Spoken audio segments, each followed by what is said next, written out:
The making of Batman Begins wasn't just about reviving a character. It was about redefining how superhero films could feel, look, and connect with audiences.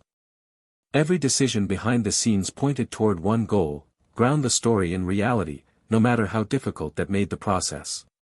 One of the most striking choices was the use of real-world locations. Instead of relying heavily on sound stages, the production leaned into existing environments to create atmosphere. The decaying, almost haunting presence of historic architecture gave certain settings a sense of weight and authenticity that simply can't be replicated artificially. That commitment to realism became a foundation for the entire film. But Gotham itself wasn't based on a single place. It was carefully constructed from pieces of multiple global cities. The filmmakers pulled inspiration from dense urban centers, blending architectural styles and cultural textures into something that felt both familiar and entirely unique.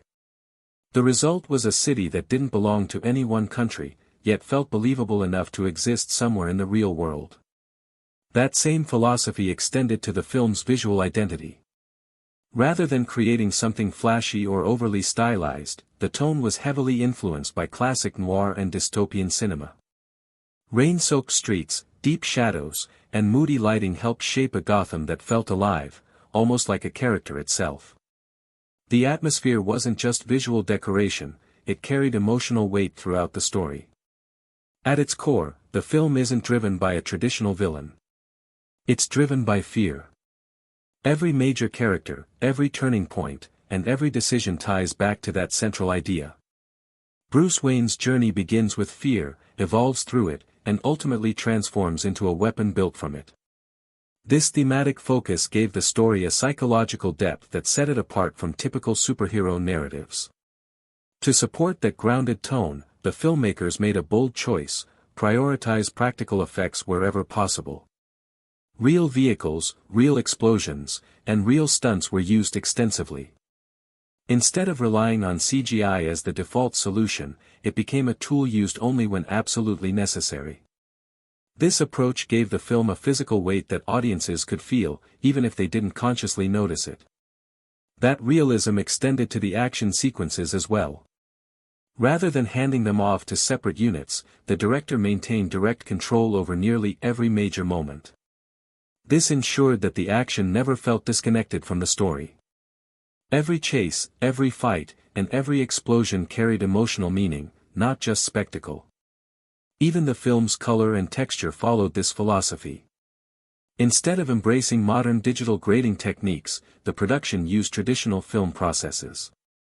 This gave the movie a slightly rough, organic look, more in line with classic crime dramas than glossy blockbusters.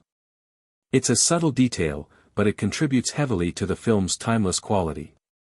Of course, not everything made it into the final cut. Several scenes were removed, not because they were poorly made, but because they slowed the pacing. This kind of discipline ensured that every moment in the finished film served a purpose. Nothing lingers longer than it needs to. Interestingly, while the film leans heavily on practical work, it doesn't completely reject digital effects. Some of the most unsettling moments were actually enhanced with CGI. Instead of standing out, these effects were blended seamlessly into the real footage, proving that digital tools can be powerful when used with restraint. Casting also played a crucial role in shaping the film's identity. The lead performance wasn't an obvious studio choice at the time. There were doubts about whether a more intense, character-driven actor could carry a major blockbuster. But that risk paid off, resulting in a portrayal that emphasized vulnerability, obsession, and psychological complexity. The film's success didn't just impact its own franchise, it reshaped the industry. After its release, studios began shifting toward darker, more grounded reboots of established properties. Not all of them succeeded, but the influence was undeniable. It changed expectations for what audiences wanted from large-scale storytelling. Even the design of the Batmobile followed this grounded philosophy. Early concepts were built from simple materials, almost like improvised models. Over time, those rough ideas evolved into a fully functional vehicle that looked less like a fantasy gadget and more like a military prototype. That sense of practicality made it instantly iconic. The music took a similarly unconventional approach. Instead of a grand, heroic theme, the score relied on something much simpler, just a couple of notes that build over time. This reflected the character's journey. Batman isn't fully formed at the start, and the music mirrors that gradual transformation. Some of the film's most memorable sequences were achieved through sheer physical effort.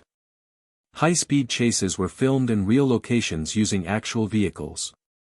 Complex stunts were performed with practical rigs instead of digital shortcuts. Even scenes set in extreme environments were shot in harsh, real-world conditions. Large sections of the city were constructed inside massive industrial spaces, allowing full control over lighting and atmosphere while still maintaining a sense of realism. The production design cleverly incorporated existing structures into the sets, adding layers of texture and depth. Even something as simple as lighting the Batcave required creative problem-solving. Instead of obvious artificial lighting, the team designed natural-looking sources within the environment itself. This made the space feel believable, as if it truly existed underground. Early concepts for the story explored more fantastical elements, but many of those ideas were ultimately stripped away. The decision to remove overtly supernatural aspects helped keep the narrative grounded. The villains became more believable, not because they were larger than life, but because they felt disturbingly real. And then there's the ending. A small, quiet moment that hints at what could come next.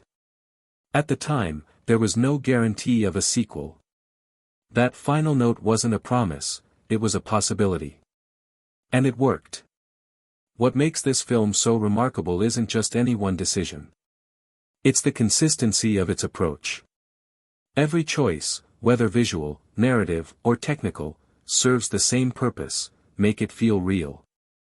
That commitment to authenticity is what allowed the film to stand out. It didn't rely on excess or spectacle alone.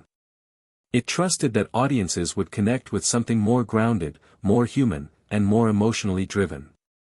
In doing so, it didn't just revive a character. It set a new standard, one that continues to influence filmmaking today.